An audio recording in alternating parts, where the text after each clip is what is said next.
Good morning, dear students. Welcome to the Let's Learn Economics with Abdul Hamid. Today, in this video, I will explain you about the demographic structure of India at the time of independence, or you can say the India's demographic structure on the eve of independence. This is from your last part of the chapter State of Indian Economy on the eve of independence. আজিৰ ভিডিঅ'টোত আমি আলোচনা কৰিম যে স্বাধীনতাৰ সময়ত ভাৰতৰ জনসংখ্যাৰ গাঁথনি কেনেকুৱা আছিল এইটো অধ্যায় হ'ব স্বাধীনতাৰ আন্দোলনৰ সময়ত বা স্বাধীনতাৰ সময়ত ভাৰতৰ অৰ্থনৈতিক বৈশিষ্ট্য সেই অধ্যায়ৰ হেতু আজি শেষৰ যিটো আলোচনা হ'ব এই ভিডিঅ'ত শেষৰ টপিকখিনি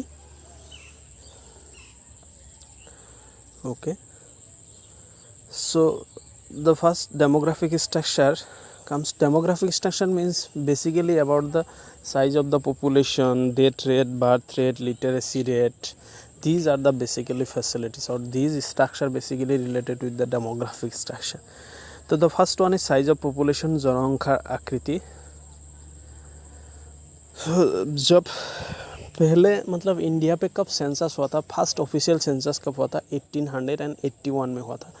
उसके बाद क्या हुआ था, इंडियन जो पॉपुलेशन था वो पॉपुलेशन का ग्रोथ रेट एक्चुअली हम लोगों ने मेजर कर पाया. 1900 के बाद तो पॉपुलेशन हर दशक में जैसे सेंसस के बाद हर सेंसस के बाद पॉपुलेशन जैसे इंक्रीज़ हो गया या डिक्रीज़ हो गया, जो ग्रोथ रेट किया था उसके बारे में हम लोगों ने जान पाया. इसका डिटेल्स में अभी यहाँ पे एक टेबल दिखाऊंगा जहाँ पे इसका पूरा डिटेल्स रहेगा जो साइज ऑफ पॉपुलेशन का बात करते हैं. नेक्स्ट जो पॉइंट होता है वो होता है high birth rate and death rate. जन्मर हार और मृत्युर हार अधिक. बर्थ रेट मतलब क्या होता है, birth rate refers to the number of children born per 1000 in a year. मतलब 1000 पर्सन में कितना पॉपुलेशन क्या होता है एक साल में जन्म लेता है, उसको बोलते हैं हम लोग बर्थ रेट. और डेथ रेट क्या होता है, death rate refers to the number of people dying per 1000 persons in a year. 1000 জন মানুহৰ বিপৰীতে কিমানজন মানুহ এবছৰত মৰে তাক আমি কি ক'লো মৃত্যুৰ হাৰ. আৰু 1000 জন মানুহৰ পৰিৱৰ্তে কিমান মানুহৰ এবছৰত জন্ম হয় তাক আমি জন্মৰ হাৰ বুলি ক'ব পাৰোঁ. During that time or during the colonial period, both the birth rate and the death rate were very high at 45.2, while death rate was 33 point. Death rate was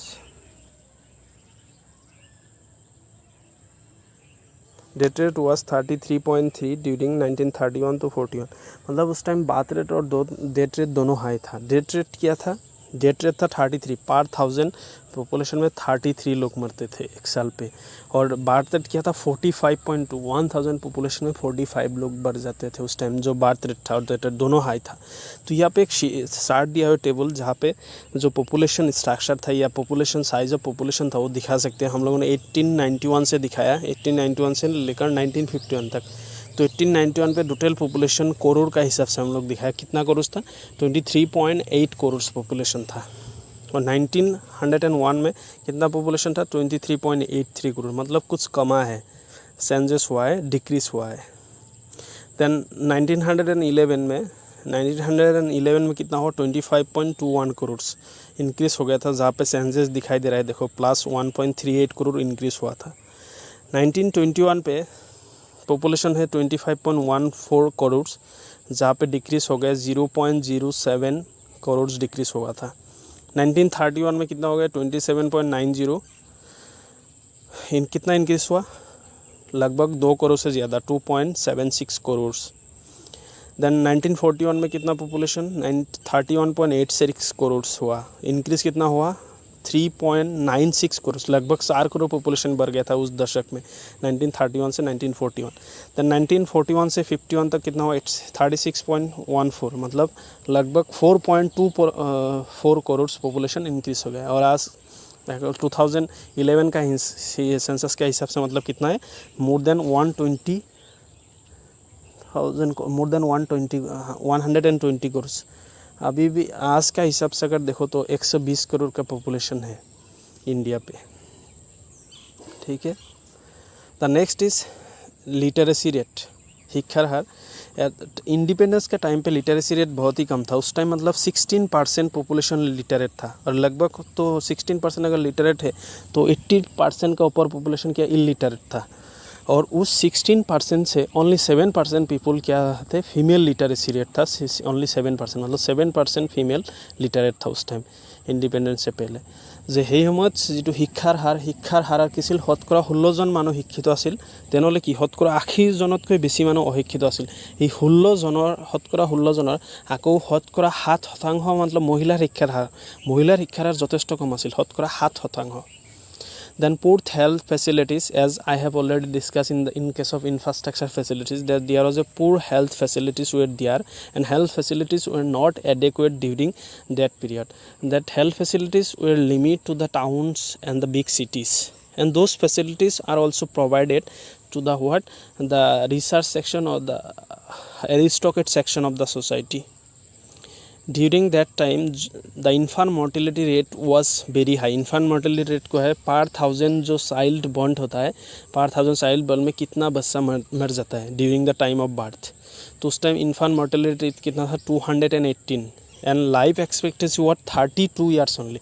compare करो आज का टाइम में क्या था, मोर देन 66 है life expectancy. हम लोग कितना साल जीते हैं, मोर देन 60 साल हो average life expectancy at birth India पे, लेकिन उस टाइम ड्यूरिंग दैट पीरियड कितना था 32, because of our poor health facilities.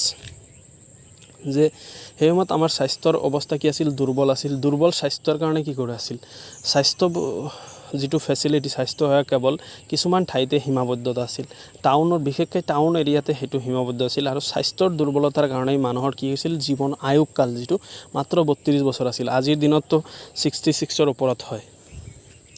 Then next one is wide spread poverty, বহল দৰিদ্ৰতা। There were not reliable data about the extent of poverty, but there was on doubt that extensive poverty prevailed in India during the colonial period. Per capita income was just rupees 20 to 30 per annum. During that period, per capita income was rupees 20 to 30. So from this data, you can say that during that time there was widespread or deep poverty in India's in Indian economy during the colonial period. এই সময়ত কি কৰিছিল, ইংৰাজৰ সময়ত ভাৰতত দৰিদ্ৰতা বহুত বেছি আছিল। আমি যদি জনমূৰি আয় হিচাপে লক্ষ্য কৰোঁ, জনমূৰি আয় 20 টকাৰ পৰা 30 টকা বছৰি জনমূৰি আয় আছিল মানুহৰ, তেনেহ'লে তাৰ পৰা আমি ক'ব পাৰোঁ যে মানুহবিলাক কিমান দুখীয়া আছিল আৰু দৰিদ্ৰতা কিমান আছিল। Next we have to know what is the meaning of occupational structure. Basically occupational structure means distribution of the work force in different sectors of the economy. Distribution of workforce, जो वर्कफोर्स है उसको different sectors like as I have already discussed that there are 3 sectors, primary, secondary and tertiary, that is agriculture, industry and service sector. So distribution of workforce in these 3 sectors are basically known as occupational structure. During that period, during 1951, we can say that 72% of the populations were related with agricultural, then 10% are related with manufacturing industrial sector, and 18% service sector. जो उस time जो অকুপেশ্যনেল structure অসমীয়াত কয় কি বৃত্তিগত গাঁথনি। অকুপেশ্যনেল structure যেতিয়া কি কৰা হয়, অৰ্থনীতি এখনৰ শ্ৰমিকসকলক যেতিয়া লেবাৰ ফোৰ্স মানে শ্ৰমিকক যেতিয়া কি কৰিব, বিভিন্ন খণ্ডত যেতিয়া বিতৰণ কৰি দিয়া হ'ব, তেতিয়া তাক কি বৃত্তিগত গাঁথনি বুলি ক'ব। এই 3-4টা যে খণ্ড আছে, কৃষি খণ্ড, উদ্যোগ খণ্ড আৰু সেৱা খণ্ড, এই 3টা খণ্ডত যেতিয়া মানুহক কি কৰি দিয়া হ'ব, শ্ৰমিকসকলক বিভিন্ন আকাৰে বিতৰণ কৰি দিয়া হ'ব, তেতিয়া তাক বৃত্তিগত গাঁথনি বুলি কোৱা হ'ব। সো সেই সময়ত 1950 চনৰ হিচাপত দেখা গ'লে শতকৰা 72% মানুহ কি কৰিছিল, কৃষিৰ লগত জড়িত আছিল, 10% মানুহ উদ্যোগ লগত জড়িত আছিল, আৰু 18% মানুহ সেৱা খণ্ডৰ লগত জড়িত আছিল। Now we will try to discuss some of the positive impacts of British rule. ब्रिटिशर शासनर धनात्मक पूरा ब्रिटिश जो हमारा लगभग 200 साल हमारा पे रूल किया था, राजत्व किया था, उसका कुछ निगेटिव इम्पैक्ट तो हम लोगों ने बहुत सारा देखा है, तो कुछ पॉजिटिव इम्पैक्ट्स भी कुछ था। तो ब्रिटिश का कुछ पॉजिटिव इम्पैक्ट्स था, वो हम लोग यहाँ पे डिस्कस करेंगे। जो फर्स्ट जो पॉजिटिव इम्पैक्ट क्या था, इम्प्रूवमेंट इन एग्रीकल्चरल प्रोडक्शन, कृषि उत्पादन वृद्धि। ब्रिटिश का जो पीरियड था, ब्रिटिश पीरियड में क्या होता था, ब्रिटिश ने कमर्शियलाइजेशन पॉलिसी एडॉप्ट किया था। British adopted the policy of what, commercialisation. तो उस कमर्शियलाइजेशन ऑफ एग्रीकल्चर पॉलिसी की वजह से क्या होता था, जो एग्रीकल्चर प्रोडक्शन था वो बहुत इंक्रीज हो गया था। सो कमर्शियलाइजेशन ऑफ एग्रीकल्चर पॉलिसी की वजह से जो एग्रीकल्चरल प्रोडक्शन और प्रोडक्टिविटी दोनों इंक्रीज़ हुआ था उस टाइम ब्रिटिश के पीरियड में। नेक्स्ट क्या हो सकता है, बेटर मीन्स ऑफ ट्रांसपोर्टेशन, यातायात और उन्नति, ये सब हमको पता है। मतलब ब्रिटिश ने हमारा जो ट्रांसपोर्टेशन फैसिलिटीज़ था उसमें बहुत ही डेवलप किया, specially in railway and routes. तुम अगर रेलवे एंड रूट का बात करो तो ब्रिटिश ने हमारा देश पे पहले रेलवे इस्टेब्लिश किया था 1853, और रूट्स भी बहुत सारा रूट्स उन लोगों ने बनाया था, ब्रिटिश लोगों ने। उन लोगों का खुद का इंटरेस्ट के लिए बनाया क्यों ना हो, बट उन लोगों ने बहुत सारा रूट्स कंस्ट्रक्ट किया था। जैसे अगर तुम कंपेयर करो आज का दिन में भी, अगर सपोज इंडियन गवर्नमेंट दार्जिलिंग पे कभी रेलवे ट्रेन नहीं बनाता या रेलवे ट्रैक इस्टेब्लिश नहीं करते या इम्प्लीमेंट नहीं करते, अडॉप्ट नहीं करते, लेकिन उस टाइम ब्रिटिश ने क्या था, इतना जो पीक एरिया है, माउंटेन एरिया है, इतना हाई रिक्सी है, फिर भी ब्रिटिश ने किया था। तो बोल सकते हो क्या, you can say that the transportation facilities में ब्रिटिश ने बहुत ही ज़्यादा प्रभावित किया और ट्रांसपोर्टेशन फैसिलिटी को बहुत ही आगे लेके आया ब्रिटिश ने। नेक्स्ट हो सके सेकंड फेमिनिस्ट, दुर्भिक्ष नियंत्रण।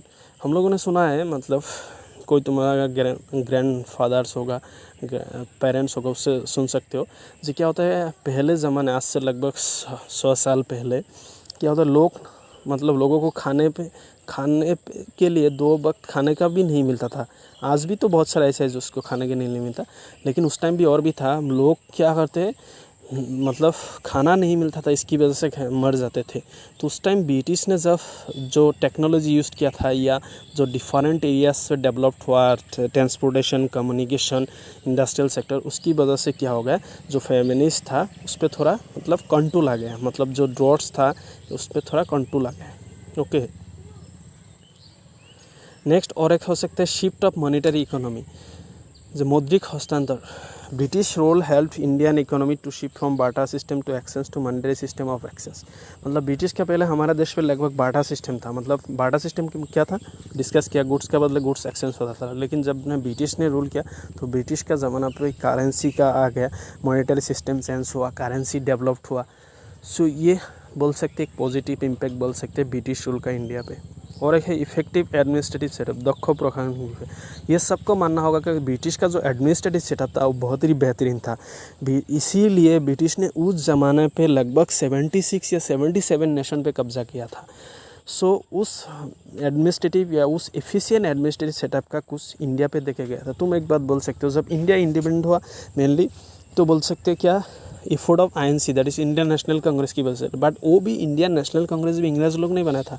1885 में एलन ऑक्टेवियम ह्यूम ने, वो भी एक ब्रिटिश था। तो वो लोग, और उसके बाद पब्लिक सर्विस कमीशन, जो हम लोग बेसिकली UPSC के नाम से जाना है, वो पब्लिक सर्विस कमीशन भी ब्रिटिश ने पहले इस्टेब्लिश किया था। आई थिंक लॉर्ड कॉर्नवालिस उसका नाम होगा, गवर्नर था, वो शायद इस्टेब्लिश किया। तो ब्रिटिश अपना जो एडमिनिस्ट्रेटिव है उसमें बहुत ही माहिर था, और उस माहिरता को और उस मतलब इफिशिएंट एडमिनिस्ट्रेटिव को इंडिया पे भी वो लोग इस्टेब्लिश करके गया है। सो ये था कुछ positive impact of British rule in India. Okay, thank you students.